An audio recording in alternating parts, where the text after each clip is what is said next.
आज हम एक काफ़ी अहम और दिलचस्प कानूनी पेशरफ्त पर बात कर रहे हैं। इसका ताल्लुक है मशहूर बॉलीवुड अदाकार सैफ अली खान से और भोपाल में उनकी एक बहुत बड़ी आबाई जायदाद से। हमारे पास इस पर एक खबर है और हम कोशिश करेंगे कि इस अदालती फैसले के पीछे जो हकाइक हैं, जो कानूनी पहलू हैं, उनको समझें। तो आइए देखते हैं कि ये मामला है क्या।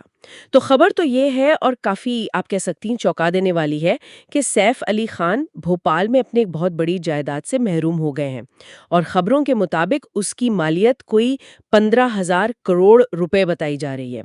ये तो मतलब बहुत बड़ी रकम है और तारीखी जायदाद भी। जी बिल्कुल, रकम वाकई बहुत बड़ी है, लेकिन इस फैसले के पीछे जो कानूनी नुक्ता है, वो शायद इससे भी ज़्यादा गौरतलब है।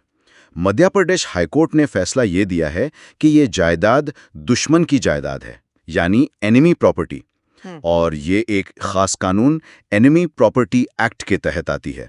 एनिमी प्रॉपर्टी एक्ट, अच्छा, ये क्या कानून है? मतलब ये कब लागू होता है?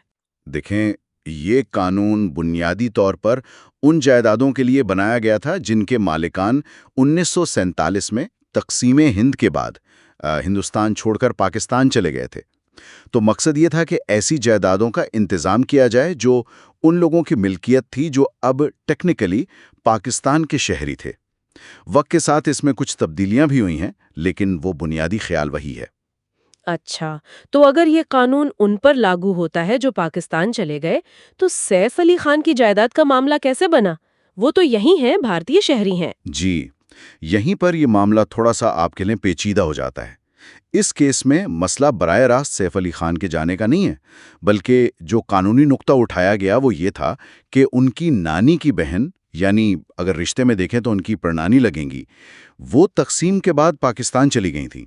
ओह, उनकी परनानी। जी, और चूंकि वो भी इस जायदाद की वारिसन में शुमार होती थी, तो उनके हिस्से पर इस कानून का इतलाक हुआ और फिर अदालती कार्रवाई में पूरी जायदाद को ही इस जुमरे में डाल दिया गया। कई नस्लों पहले किसी के फैसले का असर आज इस तरह से आ रहा है।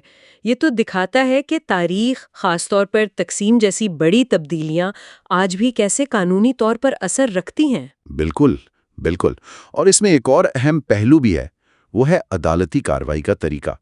खबर में ये भी बताया गया है कि अदालत ने खानदान को अपनी मिल्कियत का दावा साबित करने या कोई एतराज़ दाखिल करने के लिए 30 दिन का वक्त दिया था। 30 दिन का नोटिस था? जी, 30 दिन का।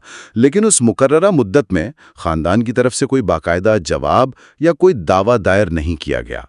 तो जब वो मुद्दत गुजर गई, तो फिर कानूनी तौर पर अदालत का फैसला हतमी हो गया और जायदाद हुकूमत की निगरानी में चली गई। ओहो, यानी एक मौका था, लेकिन वो इस्तेमाल नहीं हो सका।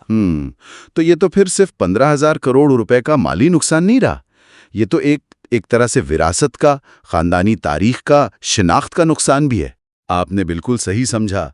ये सिर्फ पैसों का या कानून का मामला नहीं है। इसमें भोपाल के शाही खानदान की तारीख जुड़ी है, तक़सीम हिंद की जो एक मिरास है वो शामिल है, और फिर विरासती कानून कितने पेचीदा हो सकते हैं, ये सब चीज़ें एक जगह आकर मिल गई हैं। ये हमें सोचने पर मजबूर करता है कि किस तरह ज़ाती तारीख, कौमी तारीख और कानून एक दूसरे से जुड़े हुए हैं। तो फिर इस पूरे वाक़ये से हम क्या समझें? क्या इसकी अहमियत सिर्फ सैफ अली खान और उनके खानदान तक ही है, या इसके कोई वसीतर माने भी हैं? नहीं, मेरे ख्याल में इसके वसीतर माना ज़रूर हैं। देखें, ये केस एक तरह की मिसाल है कि तक़सीम के वक्त जो क़वानीन बने थे, जैसे ये एनिमी प्रॉपर्टी एक्ट, वो दहाइयों बाद भी कैसे असरअंदाज हो रहे हैं। और सिर्फ कानूनी तौर पर नहीं, बल्कि जज्बाती तौर पर, माशी तौर पर, मौजूदा नस्लों पर भी, चाहे उनका बराह रास्त कोई ताल्लुक़ ना भी हो इन तारीख़ी वाक़यात से। ये विरासत, कौमियत, मलकियत, इन सब तसव्वुरात पर सवाल उठाता है। और आखिर में ये हमें एक अहम सवाल पर गौर करने की दावत देता है कि जो तारीख़ी क़वानीन हैं, जो एक ख़ास वक्त और हालात में बने थे, उनका इतलाक़ आज की नस्लों पर किस हद तक मुनसिफाना है, ख़ास तौर पर जब मामला कई नस्लों पुरानी विरासत का हो।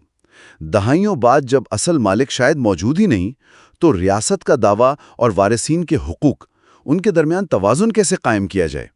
ये वो सवालात हैं जो इस तरह के केसेस हमारे सामने लाते हैं और जिन पर शायद मज़ीद गौर व फ़िक्र की ज़रूरत है।